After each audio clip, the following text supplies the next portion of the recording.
And welcome back to this segment of the Power Breakfast Show. We are joined by Mheshimiwa Peter Opondo Kaluma, Member of Parliament for Homa Bay. Mheshimiwa, where did you get late? Were you having a bruising battle trying to get a certificate? No, I did not have any. You know, the people of Homa Bay Town constituency gave me 92% of the votes cast. So you are still celebrating your You certificate. saw it on television. What I was doing this morning is that before the campaigns start, I want to be with my children. So I want to regret I dropped them in school before coming across. Oh, how very family. responsible How family. Very responsible Thank you very much. Just before you joined us, we were talking about the events in France. Maybe I'll give you a few seconds to give us your opinion. The win by Emmanuel Macron, a novice, somebody who was not in politics 13 months ago. He comes and sweeps away one of the 7 great countries of the world. There is a wave moving across the entire world against anything that is usual or establishment. I think it is now called an anti-establishment wave. When you look at the loss of Hillary to Trump and the political formations that were propelling them, if you see the wins by the opposition in West Africa, if you see the current win in France, and I can tell you it is going somewhere into the center of Europe. I was in the United Kingdom a short while ago, and on politics about people reading off, their country's leadership that they are used to is all there. It brings me to, what I watched one Miguna say in this studio, and I don't quite agree with him in many things he says. But in this But on that day, I think I agreed with him. He says that in an electoral process, people do not vote for something. People vote against something. So when you see the person winning in France, it may not be that, it was already of the aptitude to be taken that seriously. But people are saying all the alternatives are things we have to vote against. And of course, they go ahead to vote against it. We don't like all the alternatives. Yeah, we don't, they are not good. And this is, to me, a big warning to Yusuf and, his Jubilee team. People are saying, NASA is shouting about corruption. NASA is shouting about high cost of living. NASA is shouting about, bad governance, ethnicity, exclusion, and all these other things. But what is the alternative? I mean, be warned. The people are listening to what we are saying. And the people may not vote for NASA, but the people are going to vote against Jubilee. That is how you have to look at the politics. If that's a wishful thinking, I would say that if wishes were horses, even beggars could ride. And I think to think... These days, betting makes everybody stand a chance to ride. Yes, but I think to a certain extent, the Kenyan public are mature. They see the forces that are weighed in the political battle, and they're going to make a rational decision that the current hand of Jubilee leadership is more stable, more reliable, and likely to be the best option. What do you take of his assertion? For our country. Voters are now, there's a wave, people are voting not for what they want, but for what they don't want. There have been some exceptions where people have voted for change in certain countries, but that cannot be superimposed on the Kenyan political scene, given the fact that the balance of forces, if you look the regional forces, the ethnic forces, are such that as we sit here, if an election was held tomorrow, the biggest beneficiaries would be the Jubilee party and the Jubilee leadership. So I think Based on the experience of our own country, the experience of the current government. No, empirically. Yes, in terms of delivery. Yeah, because if you are talking about our own country, we have seen established leaders losing in the primaries. Those are individuals. But when we are talking about the alternatives that we have, is that in the past few months, all the opinion polls, all the perception that we've had, is that the current Jubilee leadership is better placed and is stronger in terms of popularity than the opposition. The opposition, until some few days ago, has been struggling with who should be its flag bearer. They have only resolved that. Only in the next few days would Kenyans awake to the fact that, in fact, there is an alternative And I realize opposition. after that, the ruling coalition, ruling party doesn't seem to have anything to bash the opposition with. We'll come back to that. Your take on this? Anti-establishment. Yeah, it's a wave that's been going around. And it's not necessarily anti-establishment. It's what my friend Honorable Kaluma is saying, looking at the qualities of everybody and voting against something. Yeah, like, for example, and I know we're going to be talking about this, I can see it on the headlines, yeah? Some of the very fundamental things that are affecting our country today is all pointing at the Jubilee government. Yeah, and it's risen the cost of living, it's made people's lives very difficult, people can't afford very basic things like even paying for school fees for their children, and so on and so forth. And if you look at the face of the normal Kenyan, they're just like, we can't wait for this Jubilee government to go home. Yeah, so they were even saying this, Mheshimiwa Yusuf, before we had a flag bearer. People were just saying, CORD will fix this, CORD will fix it, without even caring about the individual who was going to lead our coalition. So I think that is what is happening here in this country. In our case, I can tell you, the person that Jubilee has chosen to be governor of Nairobi has not shown that he's mature enough to run a complex city like this. So I expect people to be voting against that. I mean, Nairobi has been largely peaceful, but you've seen Honorable Sonko terrorize Nairobians with AK-47s. And when did this happen? This just happened a few years ago. No, he just posed with a gun. If the photos are anything to it go wasn't by, him he posing did with not that. harass any Nairobian. No, he did. You didn't see the footage. It was shown here on your TV station when he was at Lee Funeral Home. He had 4 or 5 armed guns with automatic assault rifles, chased people away when he was going to help Simon Bugwa bury his mother. And why I'm saying that, I was there because that's the time we're also burying the late Fidel.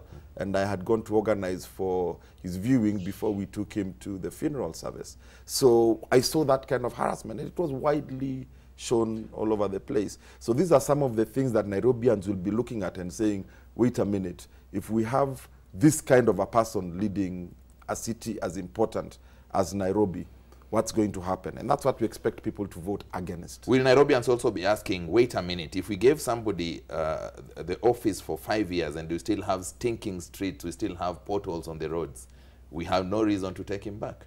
That's not entirely true, because we have been able to show exactly what we have done. We've been able to show how Nairobi was in 2013 in terms of garbage and how it is now. There's a very clear contrast and comparison of how it was. So actually we are the only, Dr. Kidero and myself, are the only county government that's been able to say, we promised you these 7 things, sanitation and environment being one of them, and this is what we've done about it. So out of the 7, or how do you rate your leadership?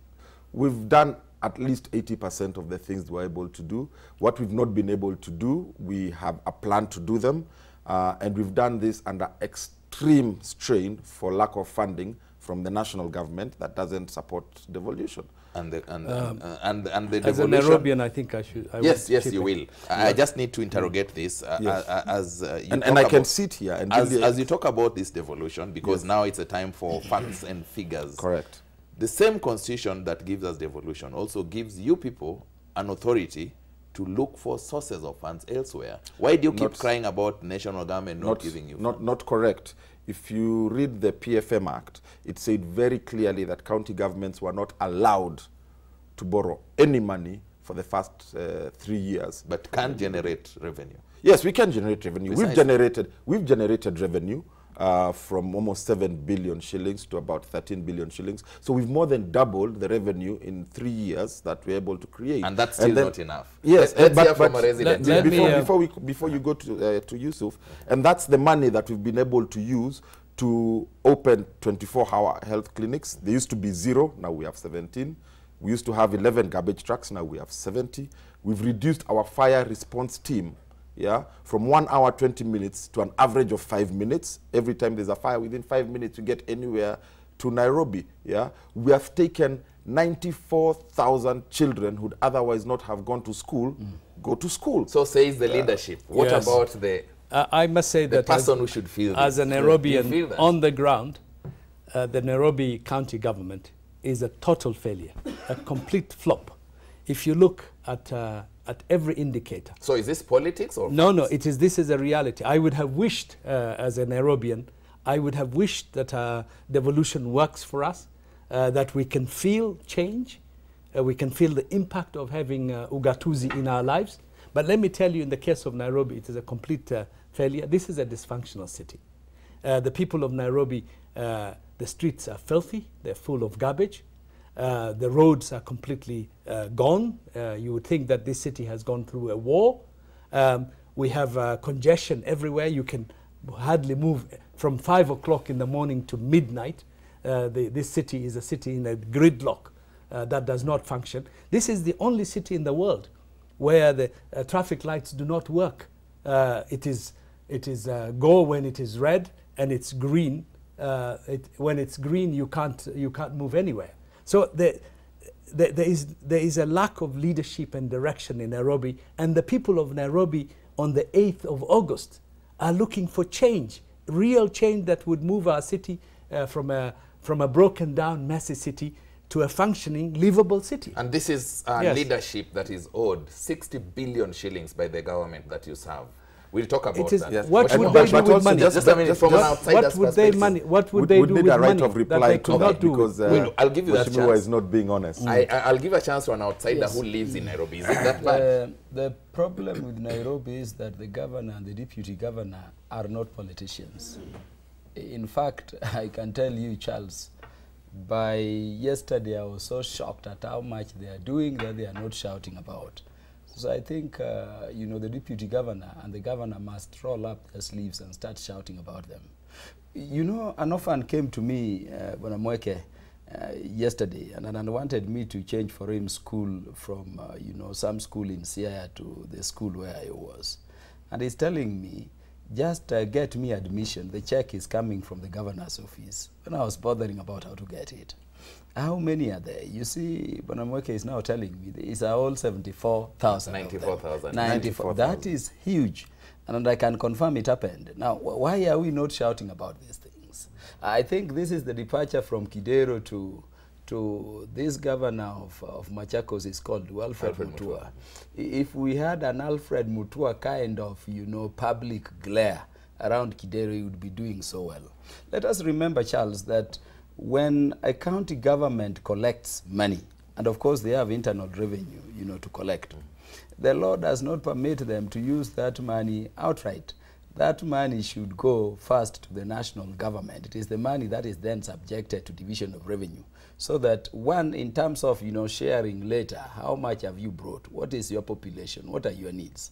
Truth be told, if you look at the population of Nairobi, and it being our capital city, you cannot expect it to function, you know, better than it is functioning with the, you know, minimal amounts of monies it is getting from the national government. But let me say, if you go to, you know, cities like London, I mean, who operates the tramways, the tubes, and all those underground trains?